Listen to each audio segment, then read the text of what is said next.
当你的情绪感到烦躁，身体感到疲劳甚至有种孤独的感觉，你首先应该考虑是什么地方出了问题呢？假如你连续3个晚上都没睡好觉的话，它对你的健康会有什么样的影响？健康是我们最大的财富，让我们一起管好它。我是杨医师。今天呢，我要给大家介绍的是佛罗里达南方大学的研究人员做的一项关于睡眠缺乏会怎么样危害到我们的身体健康。那么他这个研究是怎么做的呢？他选择了2000个中年人，让他们连续8天呢记录睡眠持续的时间睡眠的质量，以及呢任何可能干扰他睡眠的因素，同时呢回答他每天的心理上的变化、身体上的状况，以及呢情绪上的改变、身体疼痛和呼吸的问题。那么研究人员把这些资料呢进行分析，再调整一些其他的干扰因素，像精神压力潜在的健康问题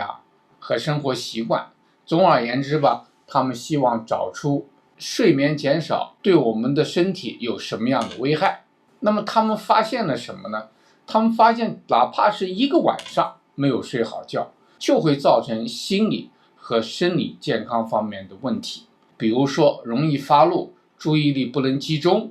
身体不舒服，甚至呼吸困难。那么如果连续3个晚上没有睡好的话，这些症状就达到了一个顶峰。刚才提到的情绪不稳、身体疲倦、记忆力、注意力减退、身体的不适或者疼痛的症状都加重甚至呼吸呢也变得更加困难。那为什么说3天达到峰值呢？因为如果这个状况持续下去的话，身体它有一定的适应可能让你感觉到不那么明显，但是呢这些影响呢都是实实在在存在的。什么算是睡眠时间减少呢？就是它有质量的睡眠时间都不超过6个小时。当睡眠被剥夺的时候，会对我们身体造成什么样的危害呢？它第一个就是打乱了我们激素的平衡我们身体里面有抗压的皮质激素，有负责我们生长的生长激素，调整我们食欲和代谢的激素。这些激素的紊乱就会造成我们压力的增加、体重的增加和免疫力的降低。第二个问题就是影响我们大脑的功能。我们大脑的功能包括认知功能、执行功能、情绪调节功能、生理调节功能都会受到影响，特别是大脑的这个前额叶相当于我们大脑的一个指挥部一样，它是负责决策和自我控制的。大脑里面有个杏仁体是调节情绪的，都会因为睡眠导致他们的问题。所以呢，除了有认知的困难，还有情绪不稳定，以及呢容易发怒。第三个就是身体的恢复能力下降。人在睡眠的时候处在一个再生、修复和清理的状态，所以呢没有足够的睡眠它的修复、再生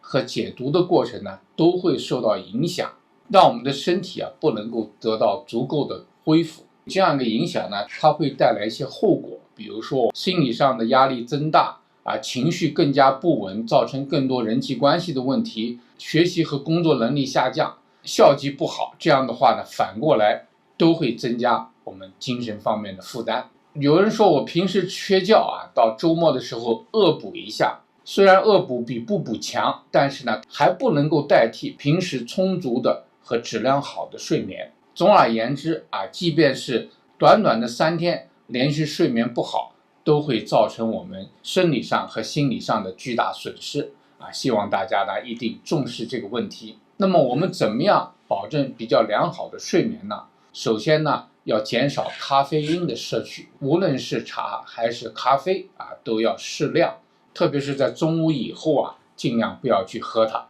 第二呢，就是尽量固定你睡眠的时间，早睡早起是一个很好的方法。那么还有研究发现你哪怕早起1个小时都会减少抑郁症的发生。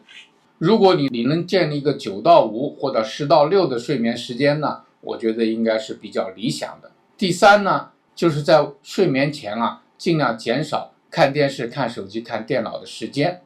那么必要的时候呢，可以适当补充一些褪黑素、茶氨酸伽马氨基丁酸啊，有的朋友呢可以补充一些五羟色胺，来进一步改善我们的睡眠。如果您在这方面有什么体验高见和问题，请在留言区跟我们分享。另外，请大家不要忘记订阅我们的频道，点击小铃铛，你就不会错过以后的视频。端粒世界，守护健康，我们下次节目再见。